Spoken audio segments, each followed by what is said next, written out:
Começa agora mais um podcast da PIB Rio de Deus. Olá, seja muito bem-vindo mais uma vez ao nosso podcast, o podcast da PIB Rio de Deus, sempre falando sobre assuntos de maneira bíblica, para que você possa ser edificado. Este é o quadro Biblicamente e hoje eu quero falar aqui a respeito da beleza de Deus. Quando nós falamos em Deus, pensamos sobre Deus, nós pensamos em termos de verdade, senhorio, amor e justiça. Mas raramente nós pensamos a respeito de beleza. Deus é um ser belo?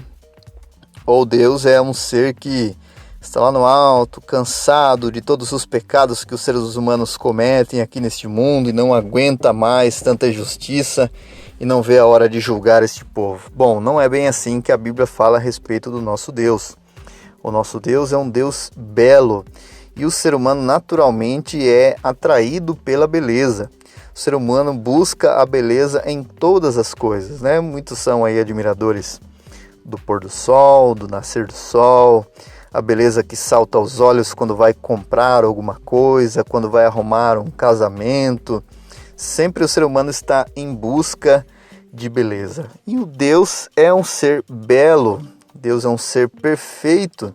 E o homem só consegue enxergar esta beleza quando esta beleza, por meio de Cristo Jesus, ela cativa o coração do ser humano.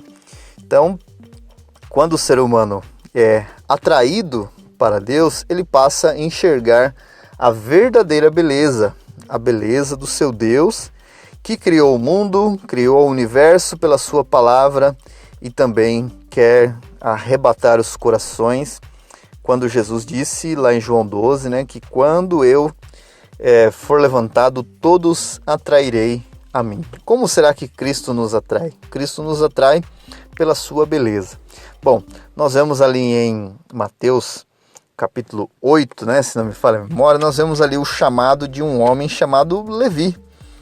E este Levi é o próprio Mateus, o homem que está registrando o evangelista. E quando Jesus está ali passando por aquele lugar, a Bíblia diz que este homem estava num lugar chamado coletoria, a coletoria de impostos ali do Império Romano naquele momento. E Jesus está passando, o Levi está ali olhando Jesus passando, e Jesus vê um homem chamado Mateus, que em outras traduções diz Levi, que estava sentado na coletoria e disse-lhe: segue-me. E ele se levantou e o seguiu. Se nós passarmos assim de maneira rápida por este texto, nós vamos ver que Mateus olhou, simplesmente obedeceu e foi seguir o seu caminho. Mas você já parou para pensar na profundidade do olhar de Jesus?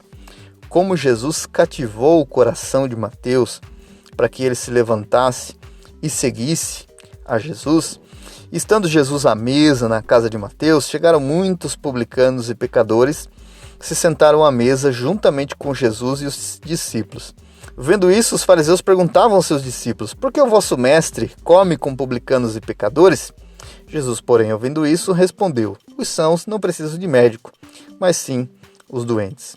E depois, aprendei o que significa: quero misericórdia e não sacrifícios, porque eu não vim chamar justos, mas pecadores. Esta passagem está em Mateus, capítulo 8, dos versos 9 até o 13. Bom, Mateus já havia sido cativado pela verdadeira beleza. Bom, e ali homens chegaram e disseram: olha, por que o seu mestre come com pecadores, com publicanos? Mas Mateus, já sendo conquistado pela verdadeira beleza, ele não estava mais se importando com a opinião pública, com a opinião de religiosos, com a opinião de outras pessoas, porque ele conheceu a beleza do Verbo. E Deus é apresentado nos Salmos como um ser belo. Quando nós olhamos para o Salmo 50, nós vamos ver que o salmista está falando que Deus é um ser formoso, ser belo, um ser perfeito, Então, deixa eu ler aqui rapidinho. Salmo 50, verso 2. Deus resplandece desde Sião, a perfeição da formosura.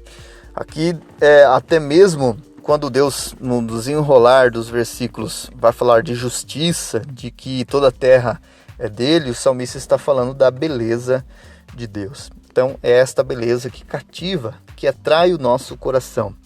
Então, muitas vezes, se passa pela sua cabeça, pela minha cabeça, Deus apenas em termos de verdade, de senhorio, de justiça ou de amor e não de beleza, que nós possamos mudar este conceito a respeito da pessoa do próprio Deus, porque Deus é um ser belo, belo nos seus feitos, nos seus atos, na criação do mundo, e belo também quando ele muda a disposição do nosso coração e nos cativa pela beleza da glória de seu Filho amado.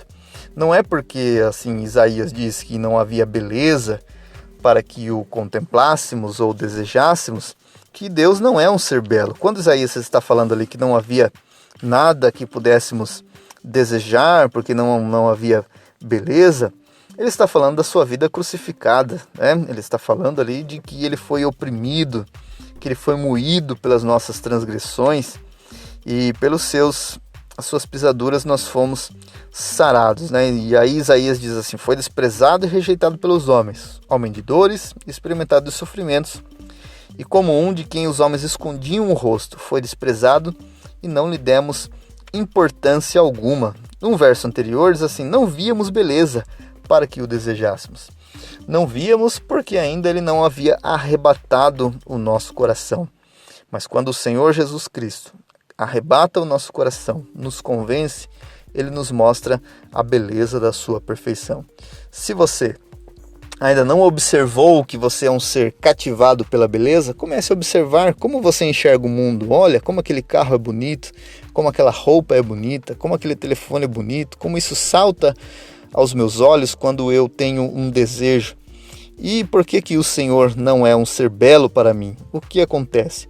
Deus está nos convidando através da sua palavra para ver a beleza da sua perfeição, a beleza da sua glória, contemplar a formosura no seu santo templo, como diz o salmista. Então, o Senhor é um ser belo, Deus é um ser perfeito, e isso é nos mostrado na pessoa de Jesus Cristo. No Salmo 27, verso 4, o salmista diz: pedi uma coisa ao Senhor e a buscarei, que eu possa morar na casa do Senhor todos os dias da minha vida, para contemplar o esplendor do Senhor e meditar no seu templo. Em Hebreus 1 e 3, a Bíblia diz que o Senhor, Jesus Cristo, é o resplendor da glória de Deus. Então nós vemos a beleza do Deus Trino, Deus Pai, Deus Filho, Deus Espírito Santo. Talvez você seja cativado por muitas e muitas belezas deste mundo e não pelo Senhor. Mas há a oportunidade de se arrepender e pedir ao Senhor: Senhor, faça-me ver a beleza do teu coração. Faça-me ver a beleza dos teus atributos, a beleza de tudo de quem o Senhor é para mim e como a sua glória resplandece neste mundo, para que o meu coração não seja cativado por outra beleza que não seja a beleza do teu nome. Como disse Agostinho na História da Igreja: ó beleza tão antiga e tão nova, né? O Deus Todo-Poderoso, desde a antiguidade, é um Deus belo e ele pode ser novidade para o nosso coração. Que Deus em Cristo nos ajude, continue acompanhando nossos podcasts. Um forte abraço e até mais, se Deus quiser.